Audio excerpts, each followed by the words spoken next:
Fala pessoal, tudo bem? Vamos começar aqui uma aula sobre prismas ópticos. Essa aula está interligada com a aula sobre lâminas de face paralela e com a aula de dióptros planos. Então, se você não assistiu essas duas aulas, dá um pause nesse vídeo, volta lá no canal, pega essas duas aulas, assiste, que vai ficar muito mais fácil para você entender tudo que está sendo falado aqui, tá? Então vamos começar pelo conceito, ó. O que a gente fala que são prismas ópticos? Nada mais é do que uma associação de dióptros planos, ou seja, uma associação de meios homogêneos que permitem a passagem de luz, cujas superfícies não são paralelas. Por que é importante a gente destacar isso aqui?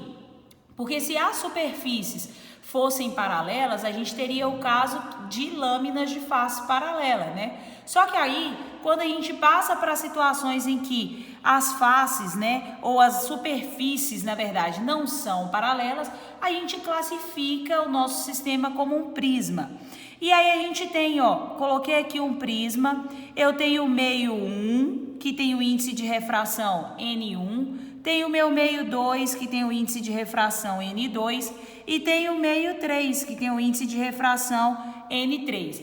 De cara, já vou dizer para vocês que a tendência, né, é que a gente tenha o índice de refração do meio 2 maior do que o índice de refração do meio 1, e o meio 1 e o meio 3, eles são os mesmos, então eles vão ter o mesmo índice de refração, ok? E aí, olha só, eu chamei aqui de S1 e aqui de S2. S1 e S2, gente, são as nossas faces, ok? Para o prisma a gente chama de faces. Então, são as duas faces do prisma que não são paralelos. Então, o que eu estou dizendo?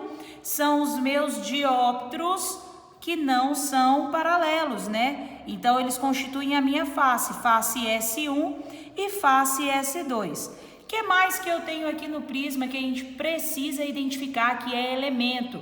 Então, eu tenho a minha face S1, que eu já falei, tenho a minha face S2, tenho a minha base. O que é a base, gente? A base seria uma outra face oposta ao ângulo de refringência. Então, seria uma face oposta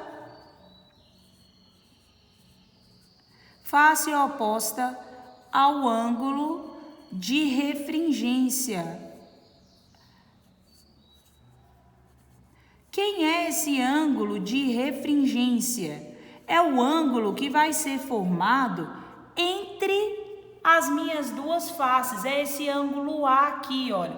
A representa o meu ângulo de refringência. E aí, a interseção das faces a gente chama de aresta.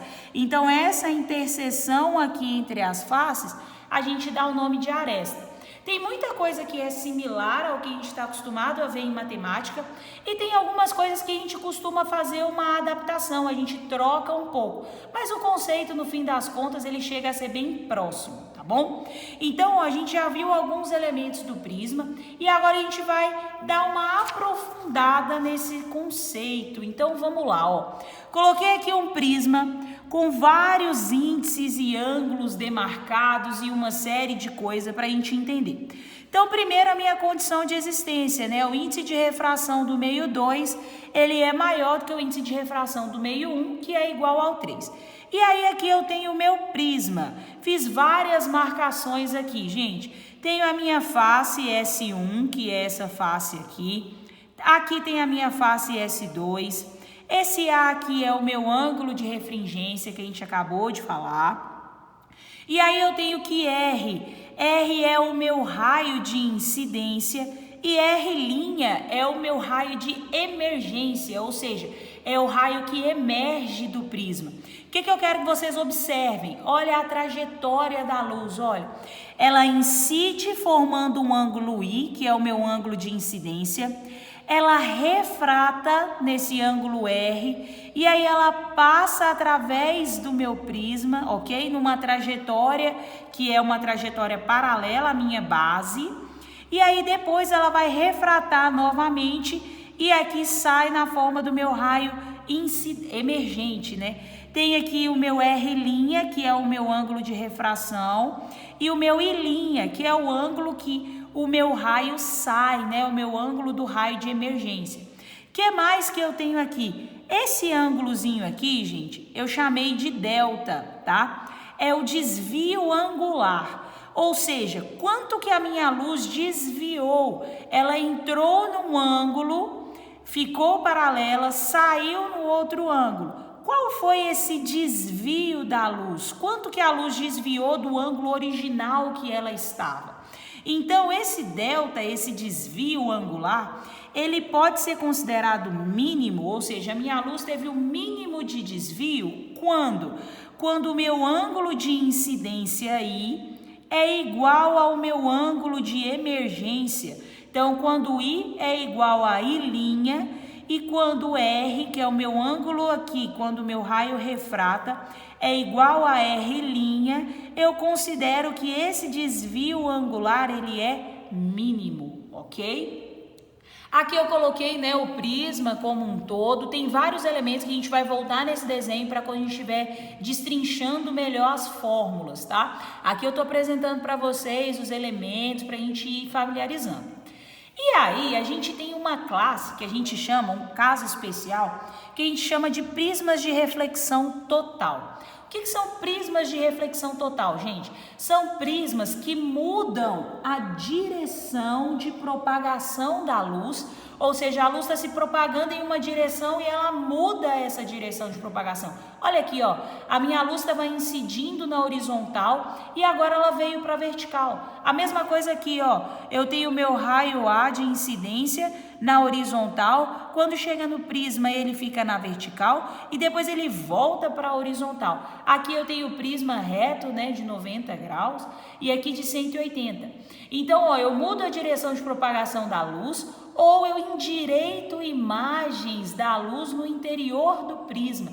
Então, ele também serve para endireitar imagens. Às vezes, a imagem que está sendo formada não é uma imagem que está totalmente direita ou nenhuma imagem que está totalmente nítida. Então, o prisma, né, de reflexão total, ele serve para endireitar essa imagem, tá? Endireita imagens, a luz no interior do prisma, ela vai sofrer uma ou mais reflexões totais. Ok? Então, aqui eu coloquei o caso, ó, eu tenho o meu raio incidente, ele incide, é muito importante a gente entender esse caso aqui do prisma de 90 graus. Ele vai incidir, ó, aqui eu mantenho os meus 90 graus. Uma observação, o índice de refração do prisma tem que ser maior do que o índice de refração do ar, para que isso aqui aconteça.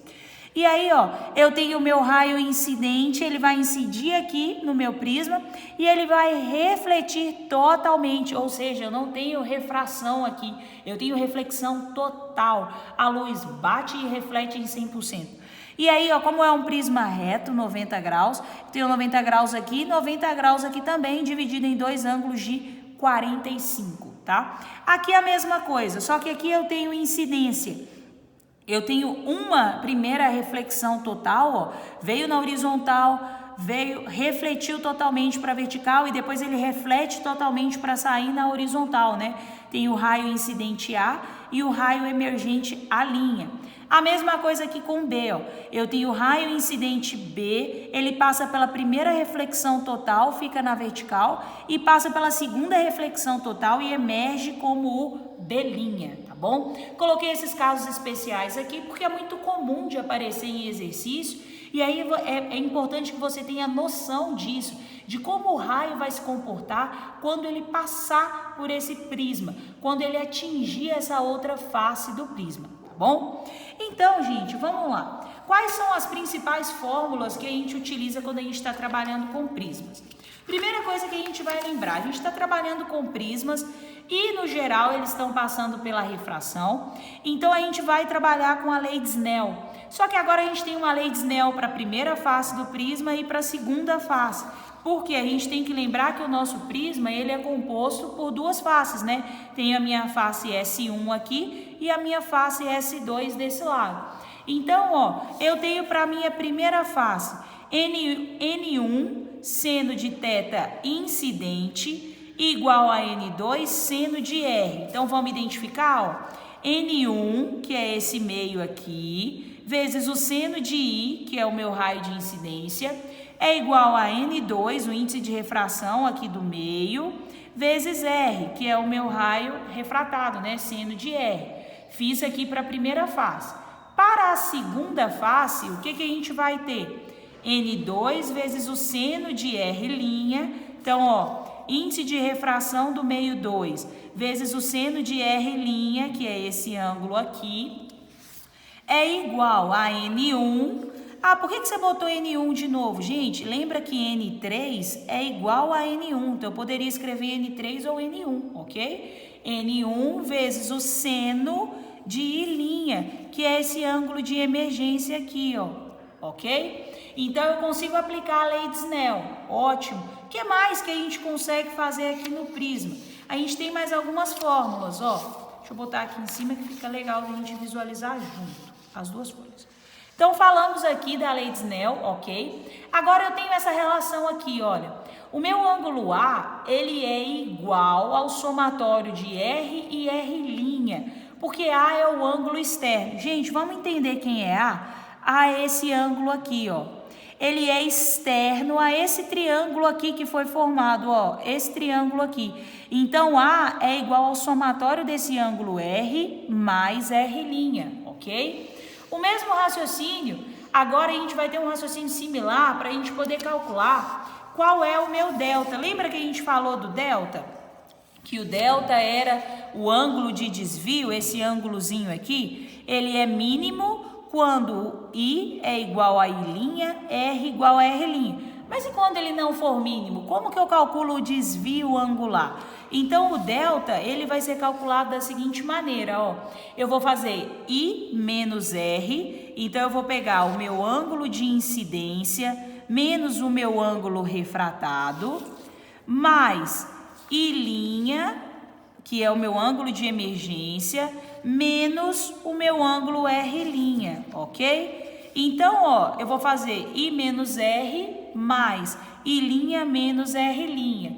Posso simplificar isso aqui se eu tiver o valor de A. A eu não faço R mais R'? Se eu já tiver calculado o valor do A, eu consigo achar o desvio fazendo I mais I' menos o valor do A, ok? São maneiras que a gente tem de calcular o desvio angular.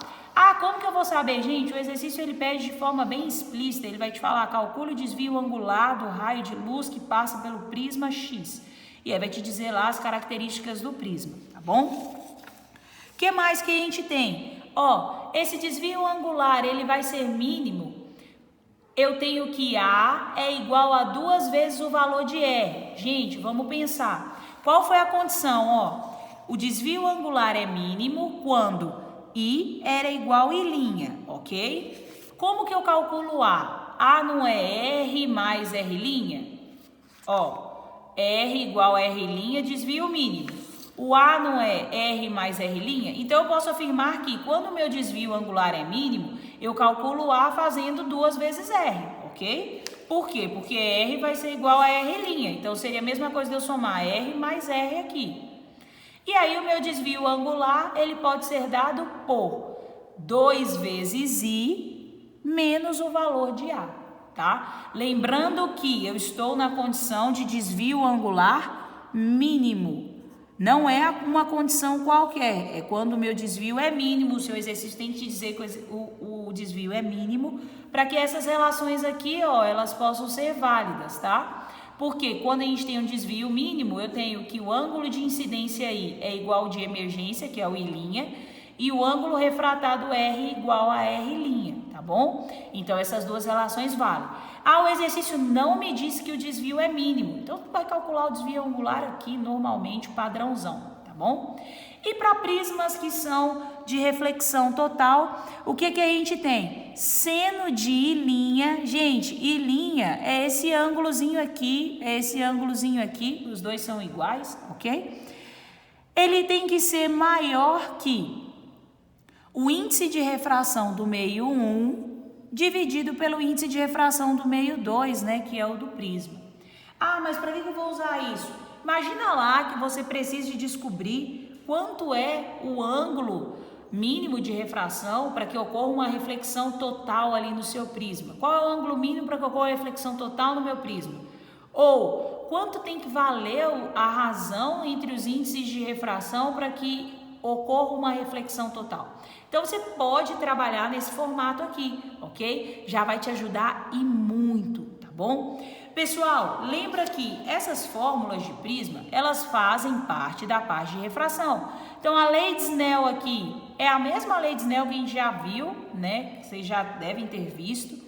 Tanto, se você não viu ainda a lei de Snell, volta aí no canal, tem uma aulinha sobre refração, tu vai ver como é que funciona. Esses somatórios de ângulos e desvios são todos baseados nesse desenho aqui, por isso que eu falei no início que esse desenho estava cheio de marcação e vocês iam entender o porquê dessas marcações, tá bom? E é isso, gente, o objetivo dessa aula era exatamente falar um pouco sobre prisma, tá? É um conteúdo assim que está interligado a outros, mas é um conteúdo super bacana da gente entender e ver como que funciona, tá? Qualquer dúvida, vocês podem assistir a aula de novo, tá? Eu tenho certeza que vai ficar muito tranquilo. Espero que vocês tenham curtido isso aí, tá? Beijos, valeu, até a próxima aula.